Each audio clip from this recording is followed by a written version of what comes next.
Morning. Welcome to the shop. Thanks for stopping by. The last couple of weeks, I've been playing with the Omtech Polar 350. It's a 50-watt CO2 laser engraver with a 12 by 20 workbed. Has a pull-out tray in the front. Your honeycomb slides in the front. You could take the tray and the honeycomb out to give yourself some added depth. This thing comes with a exhaust fan on the back, and it comes with a bigger 6-inch exhaust fan. And with the 6-inch exhaust fan, I've got it mounted up behind the TV there. I have to vent it to the window yet. Comes with a remote control for it.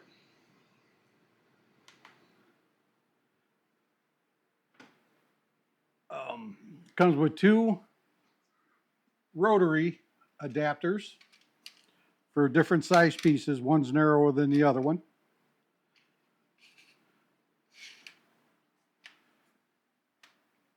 I've got mine, put a shelf in here. I got an old TV up here on the top.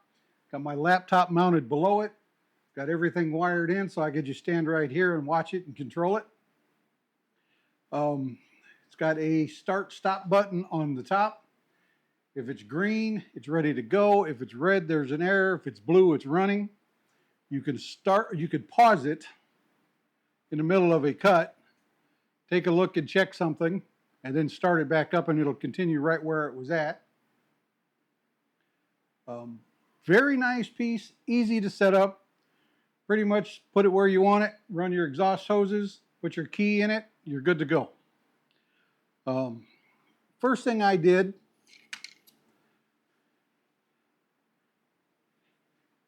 now while I'm showing you all of these, there are going to be clips up here showing the machine actually in operation. First thing I did was acrylic. Wanted to see how well it did on acrylic compared to what a diode can do. Turned out very well.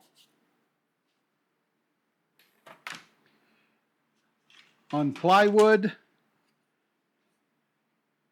made a welcome sign. It's 2 layers of plywood. Machine had no problems cutting it. Little Christmas sign that says "Let it snow" to hang on the front door.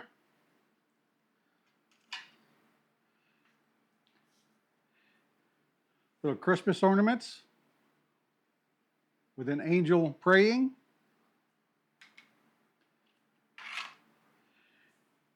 And 1/8-inch plywood, 3mm plywood's pretty easy to cut. I wanted to see what it would do on a 6mm thick or 1/4-inch thick hardwood. That is 1/4-inch thick solid cherry. Had no problem cutting it. I had the speeds off a little bit because it charred around the edges, but with the grain of the wood, it gave it a rustic look, which I like. But it did a very good job cutting it. They also sent me over a can of their laser marking spray. In reality, you should not use a laser on a shiny metal surface because the laser can reflect. And with it in a case like this, it could damage the inside of the laser. Any number of things can happen. So you should always use a coated material. The laser marking spray does a really good job marking and burning. It will work on slate.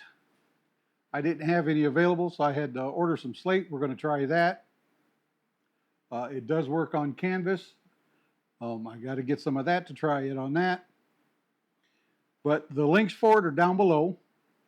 If anybody has any problems or questions about it, want to know what settings I use to do it, feel free to ask me. And remember, please like and subscribe, follow along. Got a lot of big things going. We're going to keep working with this, trying to push its limits, see what we can do with it. So, follow along. Thanks again for watching.